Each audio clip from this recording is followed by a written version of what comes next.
베드로전서 4장 7절 8절 말씀인데요. 우리 다 같이 한 목소리로 읽기 원합니다. 우리 함께 읽겠습니다. 시작. 만물의 마지막이 가까이 왔으니 그러므로 너희는 정신을 차리고 근신하여 기도하라.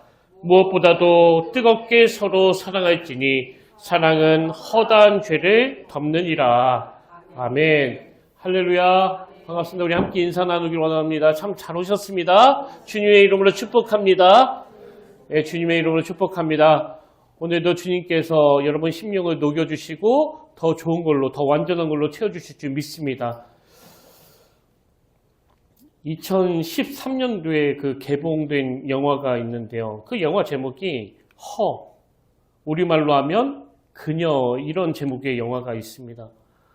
이 영화의 주인공은 다른 사람들의 그 편지를 대신 써주는 그 대필 작가인데요. 자기는 남들을 위해서 온갖 미사유구를 동원해가지고 그 사랑의 언어로 편지를 써주는 일을 하는데, 정작 당사자인 본인은 지금 아내와 별거 중이고 또 이 외로움과 공허함, 이런 것들로 마음이 많이 지쳐있는 상태입니다. 그래서 퇴근하고 집에 가면 그 인격형 인공지능이라고, 이 영화 속 세상에서는 이제 스스로 생각하고 스스로 판단하고 또 느낄 줄 아는 이런 발달된 그 인공지능이 만들어졌는데요. 그렇게 외로운 삶을 살아가던 주인공이 이제 집에 가서는 이 인공지능하고 대화를 하는 거예요. 근데 이 인공지능하고 대화하는 그 과정에서 이 기계가 참 따뜻한 여성의 목소리로 굉장히 친절하고 또 상냥하게 어루만져 주니까요. 이 주인공 내면에 있던 그 상처가 서서히 회복이 되어가고, 또 그 과정에서 이 인공지능에게, 그 여성에게 느끼는 이 여성으로서의 감정을 느끼기 시작하는 겁니다. 그래서 그 남자 주인공이 계속 상상하면서 이 여자 목소리와 막 대화를 하다 보니까 이 인공지능과 결국 그 사랑에 빠지게 되고 또 그 사랑을 고백하게 되고, 그리고 이 인공지능도 마찬가지예요. 남자 주인공에게 그런 사랑의 감정을 느끼고 또 그 사랑을 고백하고, 뭐 이런 이야기가 영화 내내 쭉 전개가 되거든요. 근데 저는 그 실체도 없는 기계와 사랑에 빠져가지고 서로의 감정을 교류하고 막 고백하는 걸 보면서 말로 표현하기가 좀 어려운 그런 역겨움이 느껴졌는데요. 그 영화에서 참 섬뜩했던 게 뭐냐 하면, 뭐 우리로 치면 여기 그 평택역 앞이라고 그럴까요? 수많은 사람들이 오고 가는 그런 번화가에서 모두가 다 이 인공지능하고 대화하면서 걸어가는 거예요. 그 허공에다 대고 이 각자가 그 인공지능에 막 몰입해가지고 대화하는 모습이 저는 그렇게 섬뜩하더라고요. 그래서 인격을 가진 사람과는 점점 대화가 어려워져가지고, 뭐 그런 실체도 없는 기계한테 뭐 사랑을 느끼고 또 사랑의 언어로 속삭이는 이런 것들이 저는 뭐 별로 흥미도 안 갈 뿐더러 이 구도 자체가 제 머리를 너무 복잡하게 만들어가지고 보다가 그만 중간에 꺼버렸는데요. 여러분, 이 영화가 2013년도에, 그러니까 딱 12년 전에 개봉이 됐는데, 이 영화의 극중 배경이 언제인가 하면은요, 2025년도예요. 그러니까 지금을 반영해서 만든 영화입니다. 사실 저는 요즘에 이 영화 속 이야기가 점점 현실이 되어가고 있다는 걸 느끼거든요. 제가 이번 주에 어느 예능 프로에 보니까 어떤 연예인이 AI 로봇을 딸로 삼아가지고 감정을 가지고 대화하고 같이 밥도 먹고 또 옷도 입혀주고, 뭐 이런 일이 지금 우리 삶에 실제적으로 일어나고 있더라고요. 그래서 제가 이런 것들을 접하고 이 미래에 대한 걱정으로 마음이 참 복잡해졌는데요. 더군다나 그 이진아 전도사님이라고 예전에 제가 한번 소개해드린 적이 있는데, 이분은 미국에서 그 자녀 교육과 관련한 사역을 하고 계시는 분이거든요. 근데 이번에 그 본인 페이스북에다가 어느 학부모에게 받은 편지 한 통을 올리셨는데요. 제가 그 내용을 너무나 인상 깊게 들었습니다. 여러분도 한번 들어보십시오. 이게 실제로 겪은 일이에요. 실제로. 저는 캘리포니아에서 5학년 딸을 키우고 있는 평범한 엄마입니다. 몇 년 전부터 캘리포니아에서 급진적인 성교육을 통과되어 저희 아이들이 제대로 된 성정체성을 배울 수 없을 뿐만 아니라 오히려 동성애자가 되도록 격려하고 있는 상황들을 보고 듣고 있습니다. 너무나 급진적인 성교육이 초등학교 때부터 시행된다는 것을 알고 있었기 때문에 저는 집에서 먼저 기독교적인 성교육이 필요하다는 생각으로 기독교 교육과 관련한 그 자료들을 가지고 시기에 맞게 성교육을 하였습니다. 그래서인지 저희 딸은 큰 문제 없이 주변 상황에 휘둘리지 않고 정상적인 사고를 하고 있다고 생각하며 걱정을 하지 않고 있었는데, 그러던 어느 날 5학년 딸아이가 저에게 할 말이 있다며 조용히 방으로 부르더니 자기는 동성애자인 것 같다며 여자친구들이 좋다는 고백을 하였습니다. 딸이 이 말을 하며 스스로가 너무 죄책감이 들고 괴롭다고 엉엉 우는데, 정말 이게 무슨 일인지 파악이 되지 않고 그동안 내 딸이 가르친 대로 잘 커가고 있다고 착각한 제가 너무나 한심하게 느껴졌습니다. 일단 마음을 가다듬고 우는 아이를 달래고 왜 그런 생각을 했는지 물어봤습니다. 저희 딸의 말은 자신이 즐겨보는 K-팝, 이게 우리나라에서 만든 영상이에요. 자신이 즐겨보는 K-팝 커버 댄스 유튜브 쇼츠를 보는데 춤추는 영상 밑에 자막으로 너 동성 친구랑 키스하고 싶어? 그럼 너는 동성애자야. 이런 문장이 나와서 자기가 주변 동성 친구들과 키스해보는 상상을 했더니 좋을 것 같다는 생각이 들었고, 그래서 스스로를 동성애자로 정해버리고 며칠 동안 그 친구들과 키스하는 상상을 할수록 더욱 감정이 커졌다는 고백을 했습니다.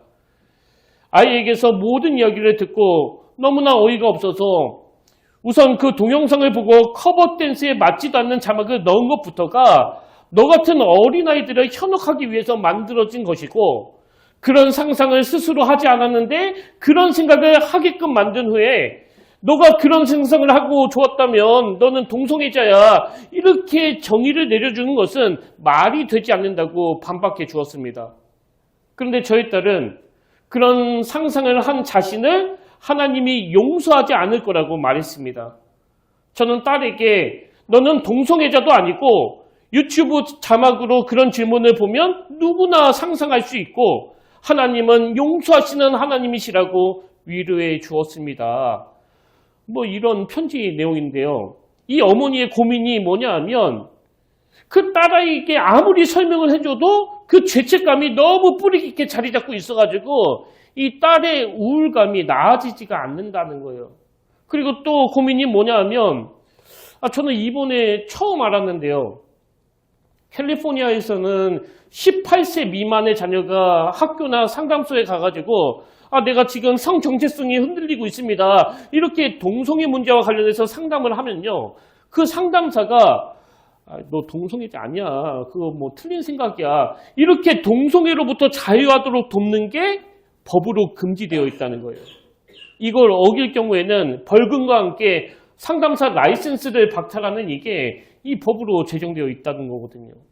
그러니 이 엄마가 그 딸아이를 상담사에게 보낼 수 있겠습니까? 보내면 뭐라고 말하겠냐고요. 네가 그렇게 느꼈으면 그게 맞는 거지. 이런 류의 대답밖에는 못 듣는다는 거거든요.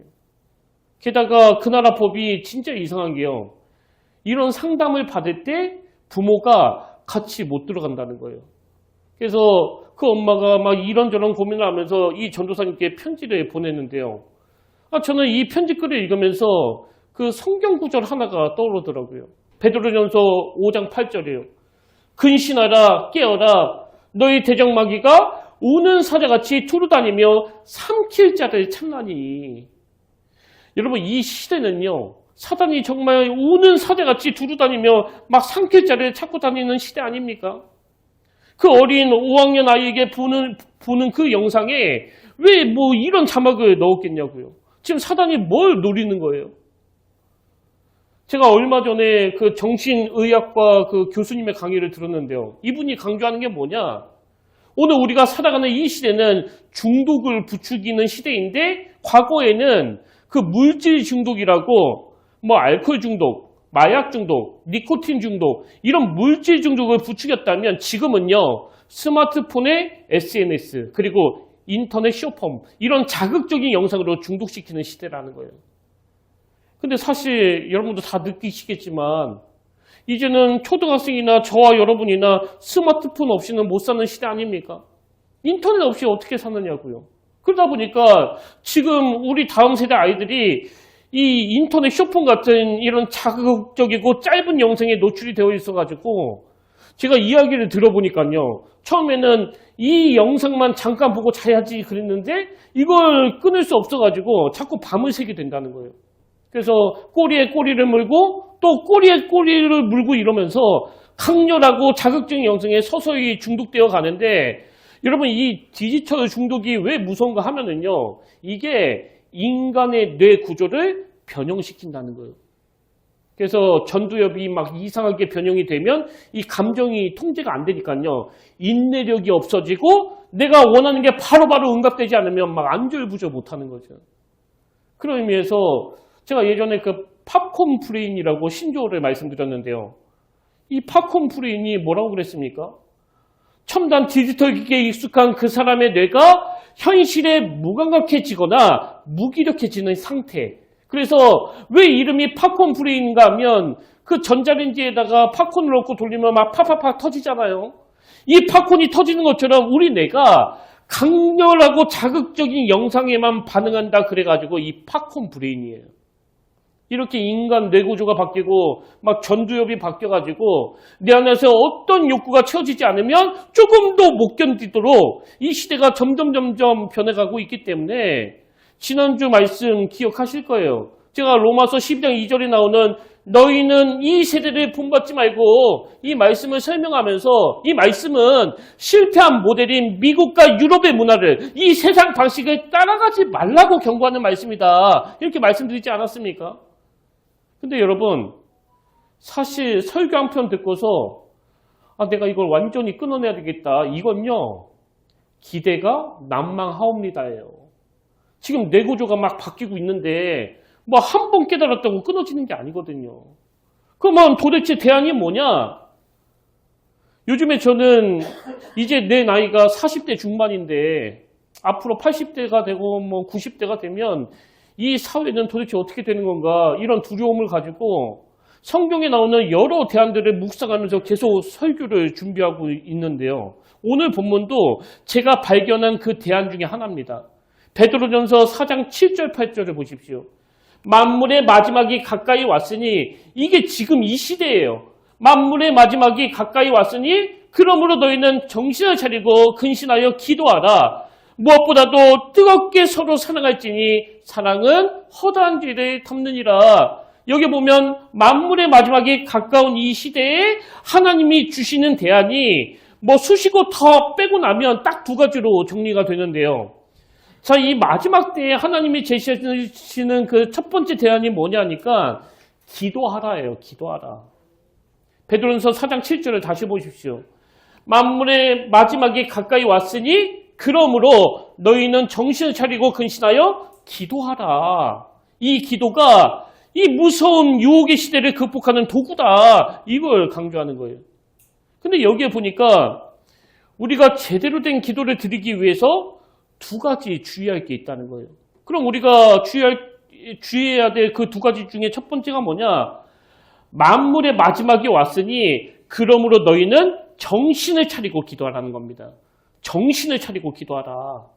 여기 나오는 정신을 차리고 이건 헬라어로 소프로네오라는 단어인데요. 이 단어는 차분한 마음 또 제어가 가능한 이 마음의 상태 이런 뜻을 가진 단어거든요.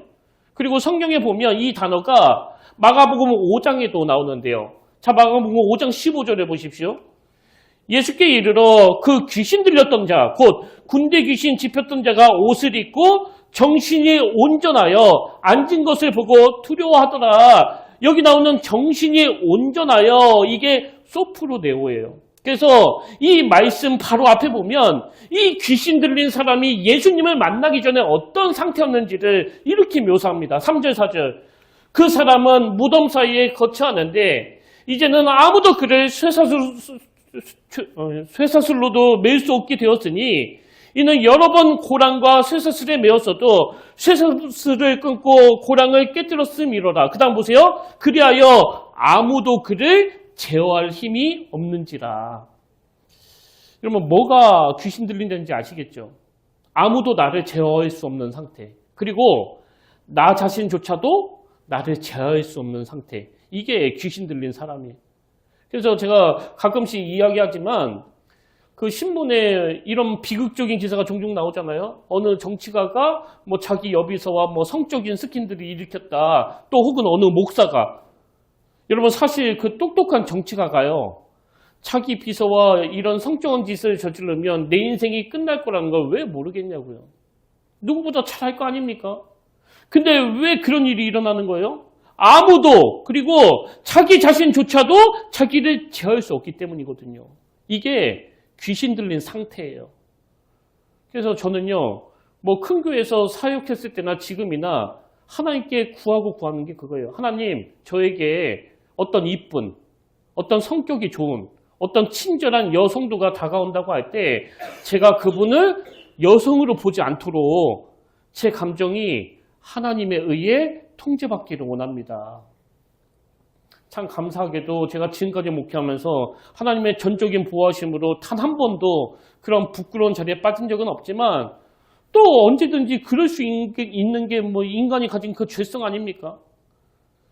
근데 목사가 이 성도를 막 여성으로 보게 되면 어떻게 되겠냐고요. 아무도 제어할 수 없는 상태, 목사가 이 귀신 들린 상태가 되는 거거든요. 근데 여러분, 전에도 제가 말씀드렸듯이 이 악한 시대가 성적인 문제를 위시해서 막 달콤하고 강렬하고 자극적인 유혹으로 다가오는 이유는 뭐 딱 하나 아닙니까? 로마서 1장 28절. 또한 그들이 마음에 하나님 두기를 싫어하며 이게 사단의 궁극적인 목표예요. 그 어린 5학년 아이에게 뜬금없이 너 동성애자야 이런 걸로 혼미하게 만드는 건 그 아이의 마음을 하나님 두기 싫어하는 상태로 만들려는 거거든요. 그래서 이 말씀해 주신 두 가지 대안 중에 하나가 기도라면 이 기도는요. 어떤 차원에서의 기도이냐? 나는 주님으로부터 다스림을 받는, 나는 주님의 말씀에 제어가 된 상태라는 것을 드러내는 차원에서의 기도예요. 그런가 하면 주의해야 될 게 하나 더 있는데요. 말세에 우리가 드리는 기도가 제대로 된 기도가 되려면 첫째, 정신을 차리고 기도해야 되고 둘째, 근신하여 기도하라는 겁니다. 본문 4장 7절을 다시 한번 보십시오. 만물의 마지막이 가까이 왔으니 그러므로 너희는 정신을 차리고 근신하여 기도하라. 여기 나오는 근신하여는 헬라어로 네포라는 단어인데요. 이 단어는 자제력이라는 뜻을 가지고 있는데 뭐 그냥 무조건 참는 게 아니고요. 정확한 판단력에 근거한 자제력. 이게 네포예요. 그래서 말세에 근신하여 기도하라. 이건 어떤 차원에서의 기도인가 하면 여러분 제가 아까 이 시대는 그 팝콘 브레인 막 즉흥적이고 충동적이고 자제력을 다 뺏어가는 시대라고 그랬잖아요. 그래서 나에게 어떤 성적인 충동이 일어나면 저 사람이 뭐 남의 부인이건 뭐 길 가는 여자건 제어가 안 되게 만들어버리는 게 이 시대를 향한 공격이라고 한다면 여기서 말하는 기도는요. 하나님의 다스림을 받으면서 하나님이 기뻐하시지 않는 일들에 대한 정확한 판단력을 가지고 자제력을 구하는 기도예요. 다시요. 하나님의 다스림을 받으면서 하나님이 기뻐하지 않으시는 일들에 대한 정확한 판단력을 가지고 자제력을 구하는 기도. 그래서 내가 뭐 짐승도 아닌데 그런 짓을 하면 되겠냐고. 아무리 나에게 이런 욕구가 올라와도 안 되는 건 안 되는 거야. 이게 근신하여 기도하는 사람에게 주시는 깨달음이라는 거거든요. 근데 우리가 하나님의 다스림을 받지 않고 기도하게 되면 우리 욕구가 제어되지 않는 상태에서 기도하게 되면 뭐 세상의 탐욕밖에는 못 구하는 거 아닙니까? 그래서 무슨 뭐 빚 받으러 온 사람처럼 하나님 이것도 주시고요. 또 저것도 주시고요. 그러는데 물론 그 기도도 하나님이 들으세요. 그러나 신앙이 깊어지면 깊어질수록 내가 원하는 것과 하나님이 원하는 것이 동일해지는 게 우리가 추구해야 될 성숙입니다. 그래서 내 욕구는 막 큰 교회 만들고 싶고 막 사람들 막 다 끌어모으고 싶지만 그 기도를 통해서 하나님은 그걸 원하시는 분이 아니라는 이 정확한 판단을 근거로 한 그 자제력을 얻어내는 거예요. 저는 이 시대가 마음을 하나님 부재의 상태로 만들어버리고 그 강렬한 유혹에 즉각적으로 반응하도록 만드는 시대라고 한다면 저와 여러분은 어떤 유혹이 다가와도 하나님의 다스림을 받는 자들답게 그 기도라는 도구를 통해서 자제력을, 나를 제어하게 하는 힘을 공급받게 되시기를 주님 이름으로 축복합니다. 여러분, 이게 왜 중요한가 하면은요, 제가 그 지난 3주 내내 바벨론의 그 포로로 끌려간 다니엘 이야기를 해드렸잖아요. 오늘이 완결편이에요.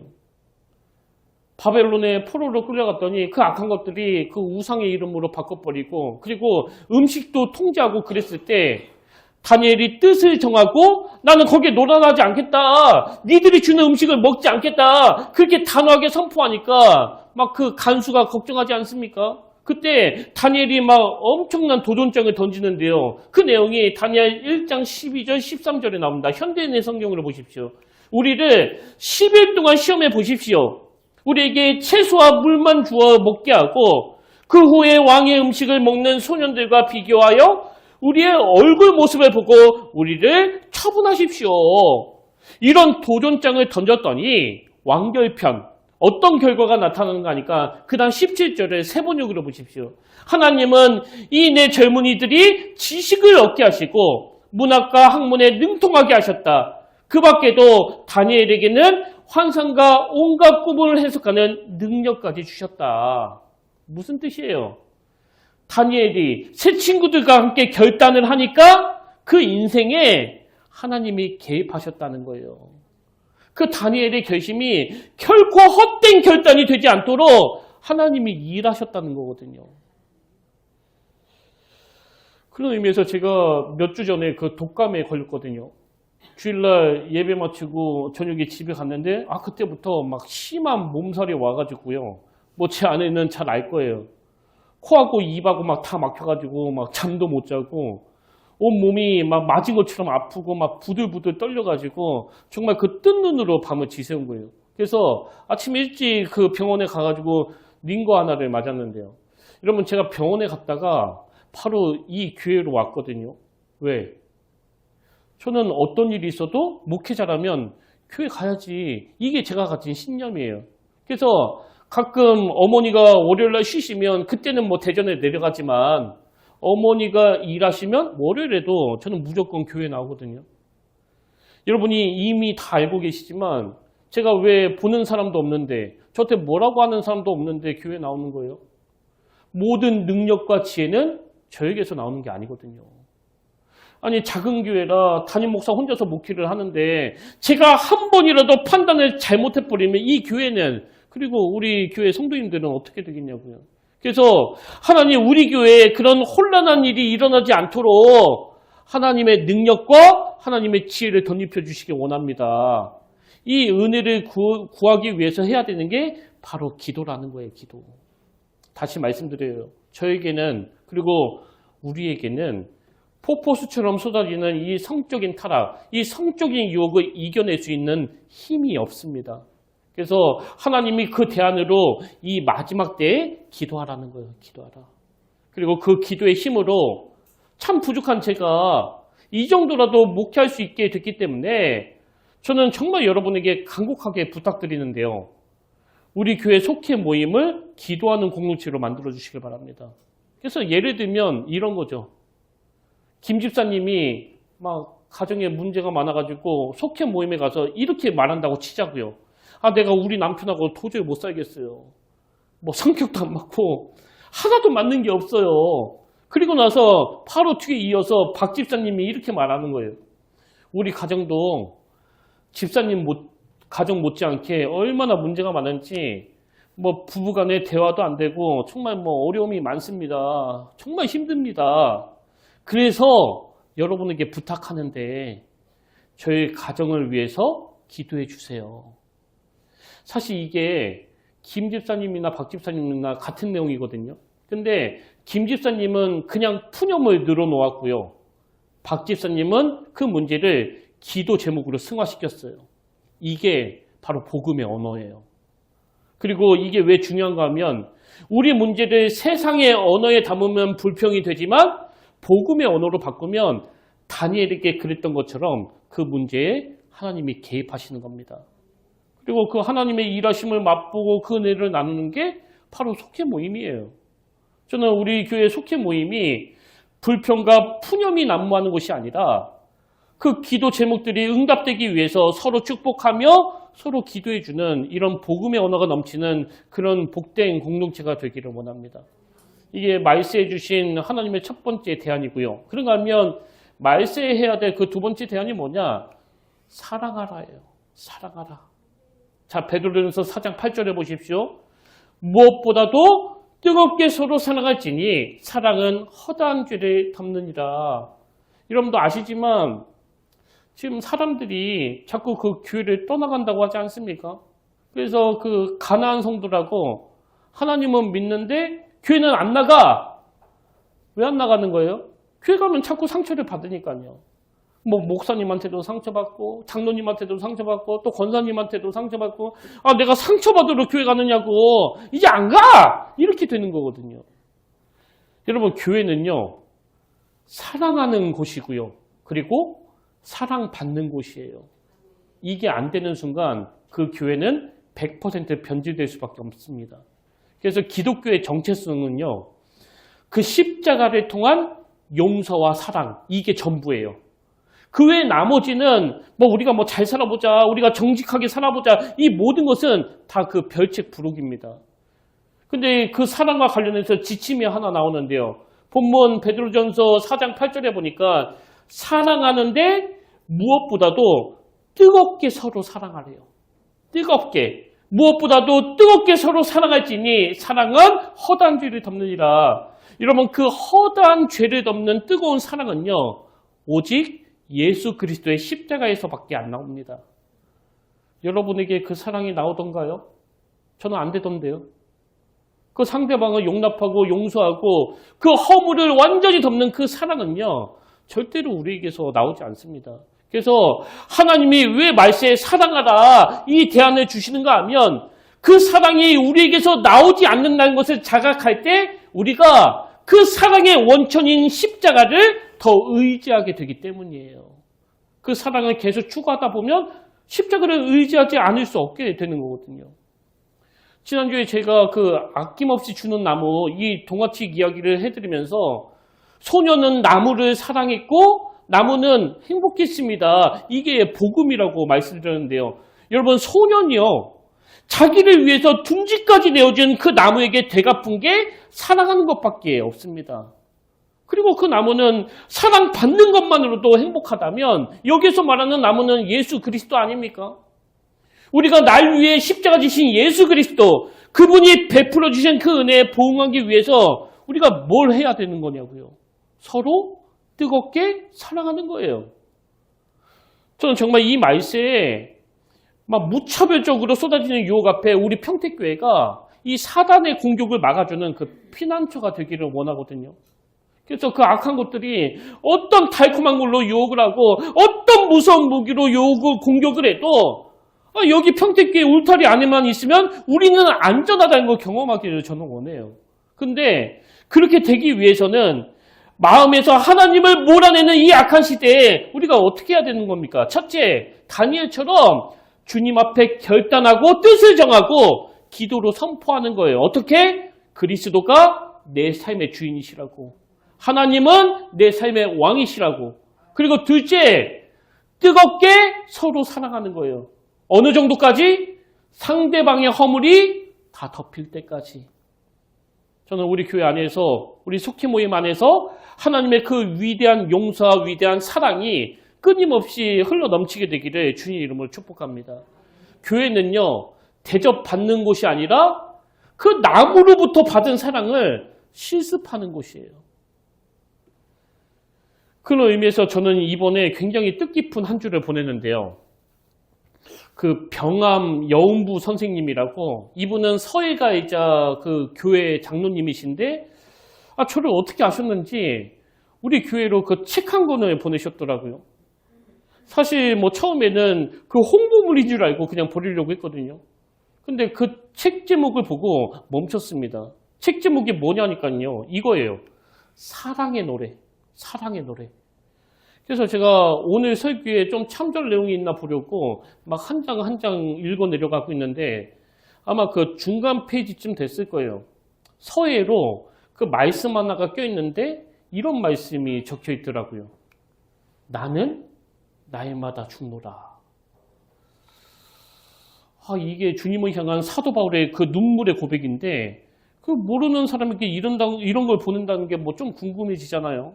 그래서 그 장로님이 운영하시는 그 서예 블로그에서 연락처 있길래 제가 전화를 걸었는데요. 이 장로님한테 어떻게 저에게 이런 걸 보내셨냐고 자초지종을 물어보니까 이분이요. 우리 교회 그 설교 영상에 올라간 유튜브에 구독자시라고 하더라고요. 구독자시라고.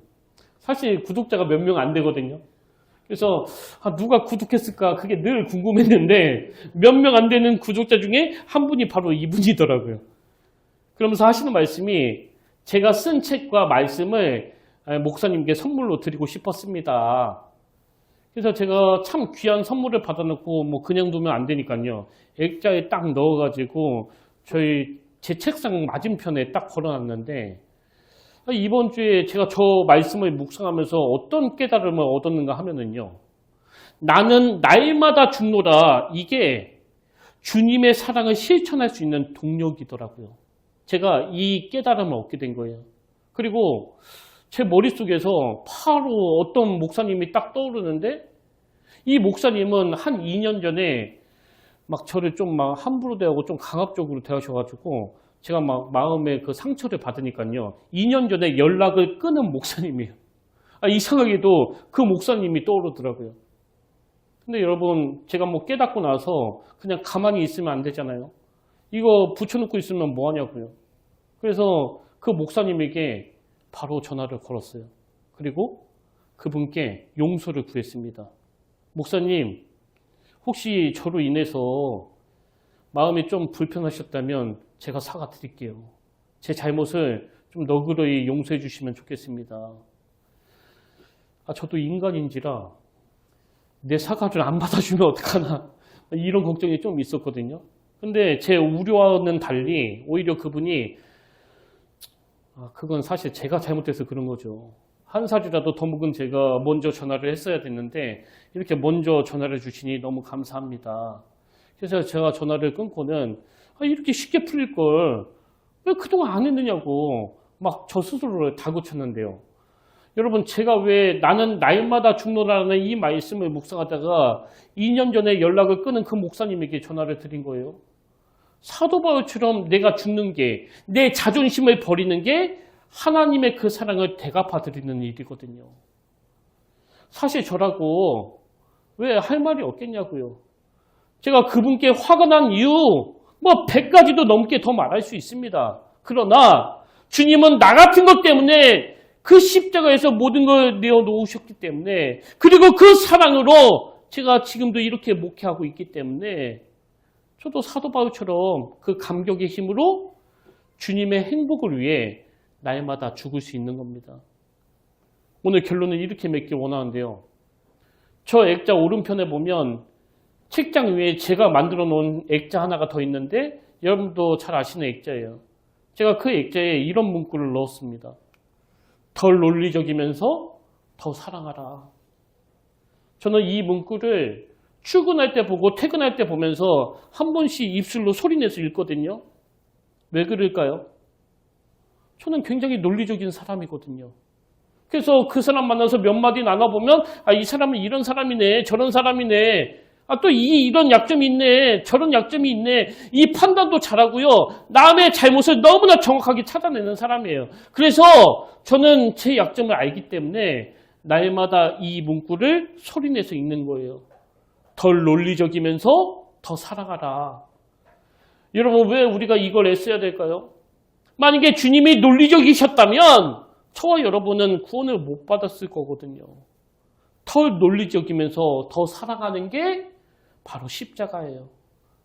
저는 오늘 저와 여러분이 이 마지막 때 폭포수처럼 퍼부어지는 이 유혹과 공격 앞에 우리 자녀들을 보호하기 위하여, 우리 가정들을 보호하기 위하여 하나님의 이 두 가지 대안이요. 첫째, 삶의 중심과 자제력을 길려주는 이 기도를 하라. 둘째, 사랑하되 상대방의 허물이 다 덮일 때까지 살아가라. 이게 우리를 지키고 우리를 보호하는 대안이라는 걸 기억하면서 오늘 삶에서 나는 날마다 죽노라. 또 덜 논리적이면서 더 살아가라. 이 말씀을 구현해내는 아름다운 믿음의 성도님들 되시기를 주님 이름으로 축원합니다. 오늘 이 말씀을 기억하시면서 그 행복이라는 찬양 함께 불러보길 원하는데요. 가사에 보니까 화려하지 않아도 정결하게 사는 삶, 가진 것이 적어도 감사하며 사는 삶, 또 이런 가사도 있습니다. 억울한 일 많으나 주를 위해 참는 것. 이게 오늘 우리가 꼭 맛봐야 되는 행복이에요. 우리 가사를 생각하시면서 이 찬양 가사를 우리 가정에, 우리 삶에 한번 적용시키면서 찬양하기를 원합니다.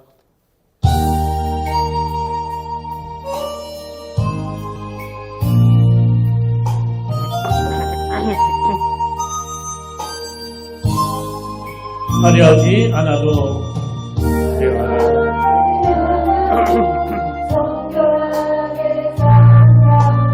가진 것이 적어도 감사하며 사는 삶, 내게 주신 작은 힘 나눠주며 사는 삶, 이것이 나의 삶의 행복이.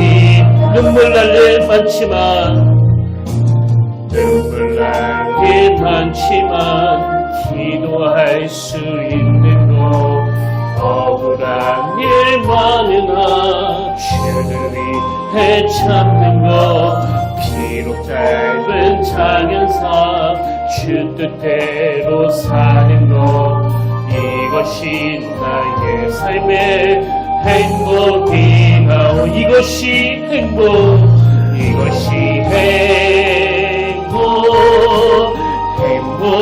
행복이다오. 세상에 날 수 없는 하나님 선물, 이것이 행복이다오. 하나님의 자녀로 살아가는 것, 이것이 행복. 우리 한 번 더 고백합니다. 화려하지 않아도 정결하게 사는 삶, 가진 것이 적어도 감사하며 사는 삶, 내게 주신 작은 힘 나눠주며 사는 삶, 이것이 나의 행복이. 눈물 날 일 많지만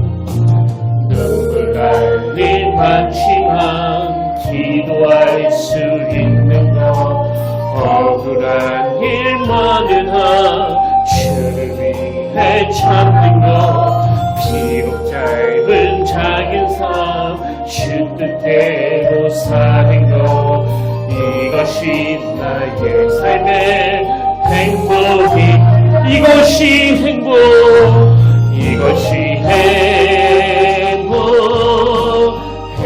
행복이라고.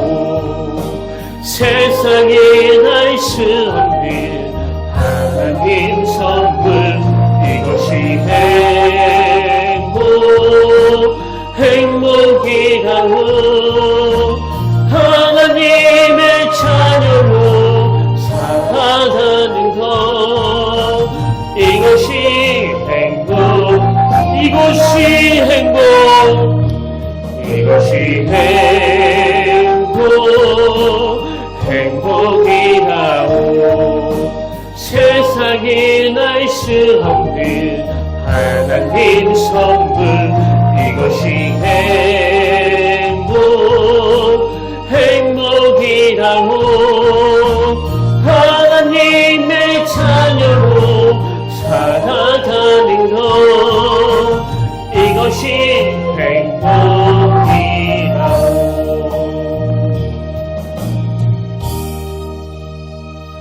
아멘.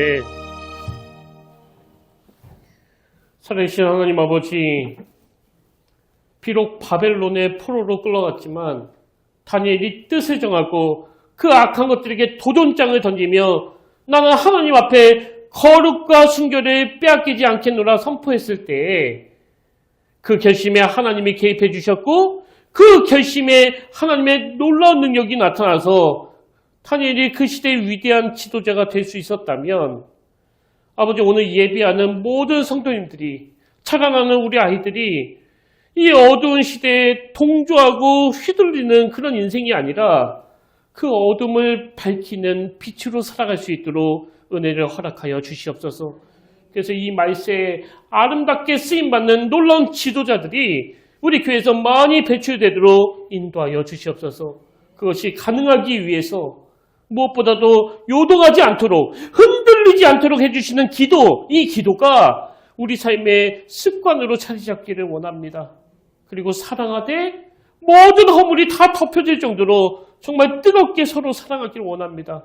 아버지, 오늘 하나님의 말씀에 순종하여 주님으로부터 받은 그 사랑을 실천할 때 부부 사이에, 부모님과 자녀 사이에, 주변 사람들과의 관계에 이 회복의 역사가 나타나도록 강권적으로 개입하여 주시옵소서. 우리가 이 사랑을 몸부림치다 보면 그 사랑은 내게서 나오지 않는다는 것을 자각하게 되고 그래서 그 십자가를 더 의지하게 될 줄로 믿습니다. 사도 바울이 그 십자가 은혜에 감격하여 나는 날마다 죽노라를 외치며 기쁨으로 사명을 감당했던 것처럼 이번 한 주간 하늘의 미랄이 이 땅에 떨어졌을 때 어떤 열매를 맺게 되는지 우리가 주님의 그 놀라운 일하심을 목도하도록 인도하여 주시옵소서. 그렇게 인도해 주신 주님께 감사드리었고 우리를 위해 십자가에서 모든 땀과 피를 흘리신 예수님 이름으로 간절히 기도드립니다. 아멘. 이제 우리 다 자리에서 일어나셔서 파송 찬양으로 나를 지으신 이가 하나님, 이 찬양 함께 부르고 축도로 오늘 예배를 마무리하기를 원하는데요. 여러분, 이 찬양 부르실 동안에 강팍하고 이기적이고 조금 더 손해보지 않으려는 우리 마음이 하나님의 은혜로 완전히 뒤집어지기를 원합니다.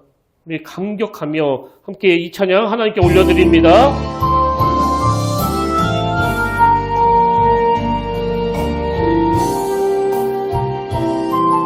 나를 지으신 이가 하나님, 나를 지으신 이가 하나님, 나를 부르신 이가, 나를 부르신 이가 하나님, 나를 보내신 이도 하나님, 나의 나 된 것은 다 하나님 은혜라. 나의 달려갈 길, 나의 달려갈 길 다 가도록, 나의 마지막 꿈 다 하도록, 나를 그 십자가 품게 하시니 나의 나 된 것은 다 하나님 은혜라. 한량없는 은혜, 한량없는 은혜, 갚을 길 없는 은혜, 내 삶의 우선은 하나님의 은혜. 나 취조함 없이 그 땅에 밟음도 나를 붙드시는 하나님의 은혜, 한량없는 은혜, 한량없는 은혜, 갚을 길 없는 은혜, 내 삶의 우선은 하나님의 은혜. 나 주저함 없이 그 땅의 밟음도 나를 붙드시는 하나님의, 우리 한 번 더 고백합니다. 나를 지으시니가 하나님, 나를 지으시니가 하나님, 나를 부르시니가, 나를 부르시니가 나를 보내시니도, 나를 보내시니도 하나님, 나의 나된 것은 다 하나님은, 나의 달려갈 길, 나의 달려갈 길 다 하도록, 나의 마지막 호흡 다 하도록, 나로 그 십자가 품게 하시니, 나의 나된 것은 다 하나님의 은혜라. 한량없는 은혜, 한량없는 은혜, 갚을 길 없는 은혜, 내 삶을 애워사는 하나님의 은혜, 나 주저함 없이 그 땅의 밟음도 나를 붙드시는 하나님의, 우리 감격하면서 한량없는 은혜, 한량없는 은혜, 갚을 길 없는 은혜, 내 삶을 애워사는 하나님의 은혜, 나 주저함 없이 그 땅을 밟음도 나를 붙드시는 하나님의 은혜.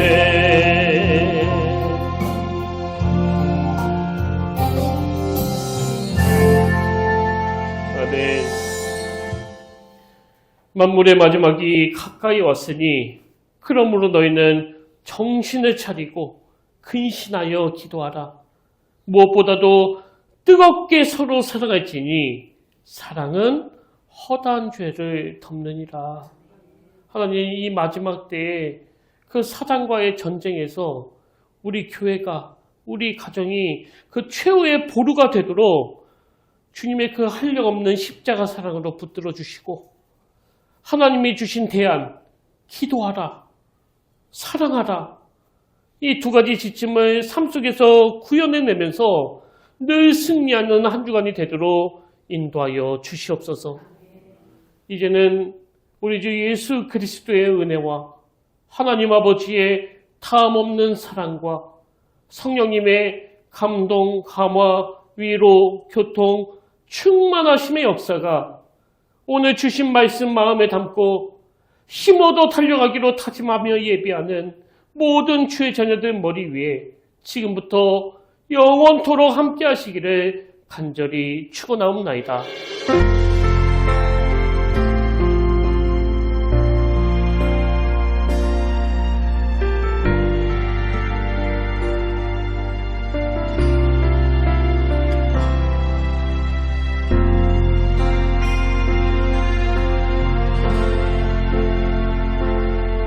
지금 서 있는 이곳에서 높임을 받으소서.